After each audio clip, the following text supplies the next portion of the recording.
Dibia, what do you mean? Ochoko asked, while holding onto his wife as a support, for he had noticed her shock.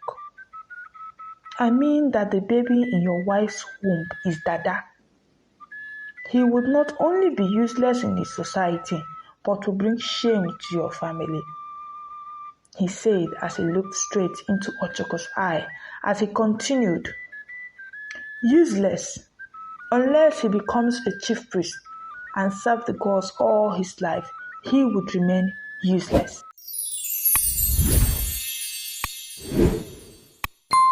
Once upon a time, in a small village of Umuju, there lived a rich young farmer named Ochoko.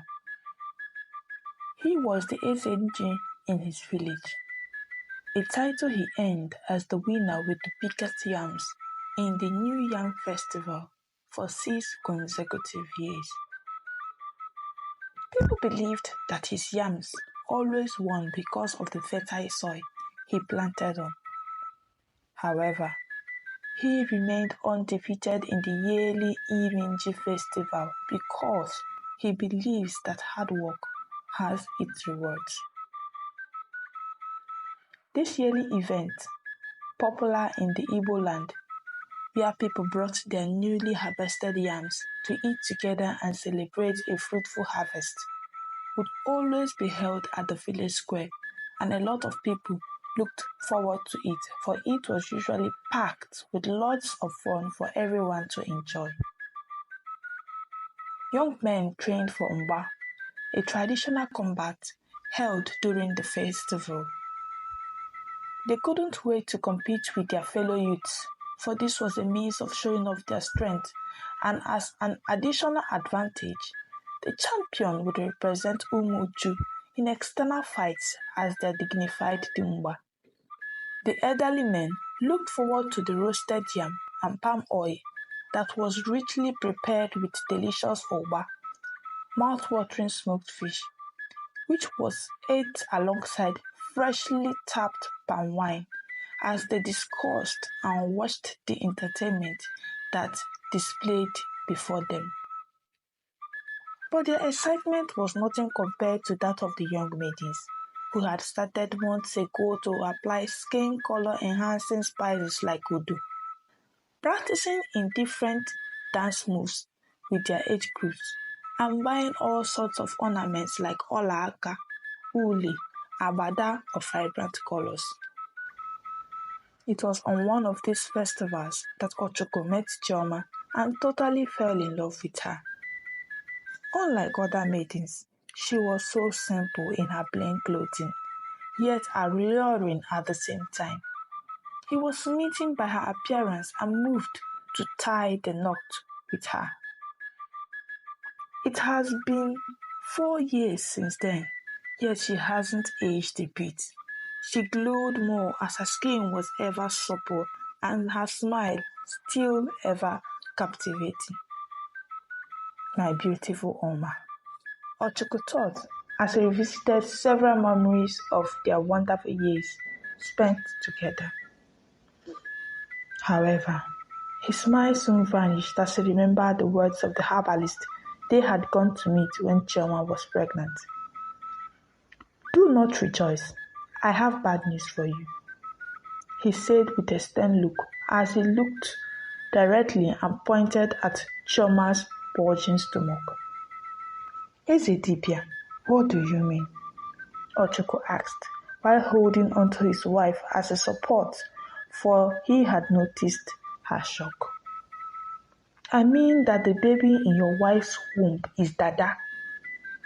He would not only be useless in his society, but will bring shame to your family, he said as he looked straight into Ochoko's eye as he continued, useless, unless he becomes a chief priest and serve the gods all his life, he would remain useless.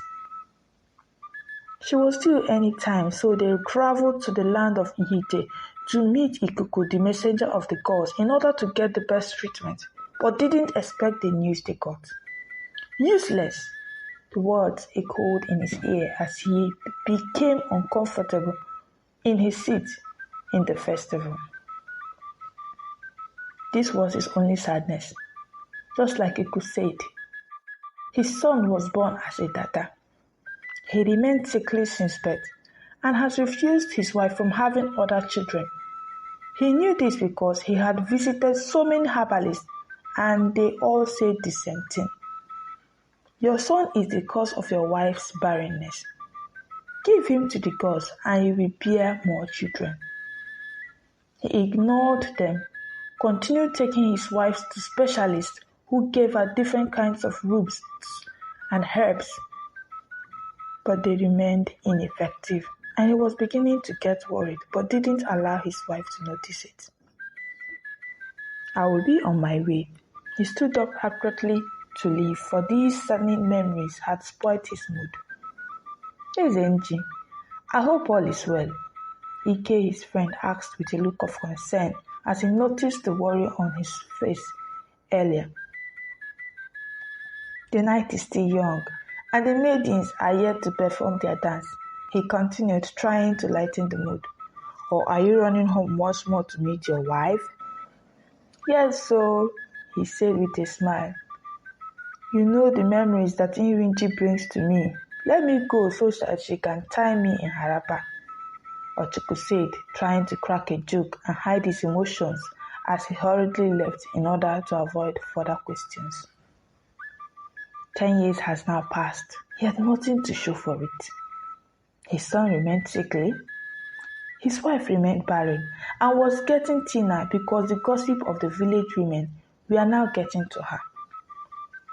Ochuku noticed that she sobbed all night long whenever she thinks that everyone had slept. She would come out and sit in front of her hut, looking at the night sky as tears rolled down her cheeks. One of those nights, as Chioma cried her heart out, her husband came to console her. He held her lovingly, wiping her tears gently. My wife, how long would you do this to yourself? He asked ever so calmly and lovingly. All we have to do is offer him to the gods, and then we can have as many children as we want. But, she tried to disagree amid tears, but stopped halfway as she knew quite well that this was the only choice she had. Yet, she still held herself back due to the love she had for her son. She hugged her husband and wailed so deeply that her tears ran down like streams on his bare chest. I, she tried to mutter, but was cut short by another stream of tears as she bent once more to wail. To her, it was as if a sword was pierced into her chest whenever she thought about giving out her child. I will think about it, she said while cleaning her tears, as she stood up and went back inside her hut to check on her sickly child. The weather this night was just right, so she was a bit relieved. At least he is not cold or having a fever, she said while adjusting the wrapper he used to cover him. Her love for her child was great, but now it's a matter of choosing between her future and her child. How long will I have to suffer like this before you have mercy on me? She asked her sleeping child as tears rolled down her cheeks. What sin did I commit that I will have to bear this shame and burden? She asked once more, turning her face to look at the flickering lights in the room, while the memories of what the women said popped in her head. She has eaten all the children in her womb. She says she has a child, but where is he or she? So all this her gentleness is just to hide the wound in her hair? Ochuku deserves a better wife. Tears rolled down her eyes as she recalled but a few words of the village women. It is as if taunting her has become their new song, and this has made her to stay in her hut most of the time, crying with her sick child. Onyemechi, my son, all I have done since the day I received that dreadful prophecy till date is to love you, she said to her son who was still sleeping. However, it is best for me to let you go so I can have other children for your father, she continued as tears soaked her clothes. I am sorry, but I have decided to let you go. After discussing the matter with her husband, they took their son to become the helper of Ikuku, the herbalist of Ihite village. They believed that their curse would be lifted once they let go of the cursed child, so their minds were single in the decision.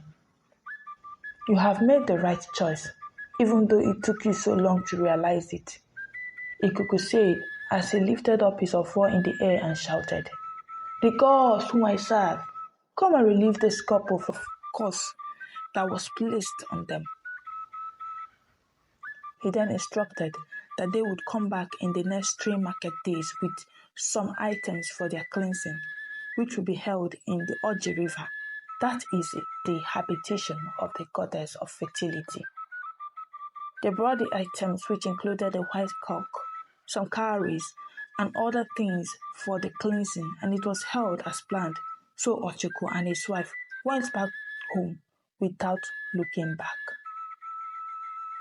Onyemechi, not knowing what truly transpired that made him to come and live in a dirty and smelling place, cried his heart out for weeks, refusing to eat. However, instead of his sickness getting worse, he was getting fresh, energetic, more than ever, and his height increased as the day went by. 7 years has now passed. Onyemechi was now a strong and muscular young man in his 20s. He was nothing compared to the sickly boy that came to the shrine that day.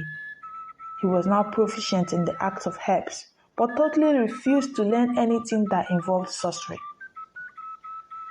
His master was happy with his development and skilled in herbs, and sometimes wondered how he was able to find and recognize even the rarest of herbs as a greenhorn in the field of medicine. However, he wanted to tie him down with demonic acts of sorcery so that he would never leave the shrine. But all his efforts were to no avail. What is even telling this small boy what to do? He would ask himself sometimes. One day, as Onyemechi walked deep into the forest, which he now knew like the back of his hands, he got to a tree and felt like resting a while before diving more into the woods. As he sat down, it was as if he was teleported to a different dimension. Where am I? He asked himself, as he could remember vividly that he just sat down to rest. Turning to look around, he saw a gigantic tree. It seemed as if it towered over the entire universe, yet it was standing in front of him. His heart felt as if it was being suppressed by a great presence that he struggled to breathe, and at the same time, he felt at peace. This mix of feelings confused him and made him scared, but it was at this moment that he heard a calm male voice saying, "IKenga the warrior, do not be afraid." Out of shock, he looked around, but there was nothing there except the tree. "Are you the one talking to me?" he asked the tree with a confused look, since it was the only thing or being in this white space. Not even waiting to get an answer to his question, he continued with a rain of other questions. "What are you? What is this place, and why am I here?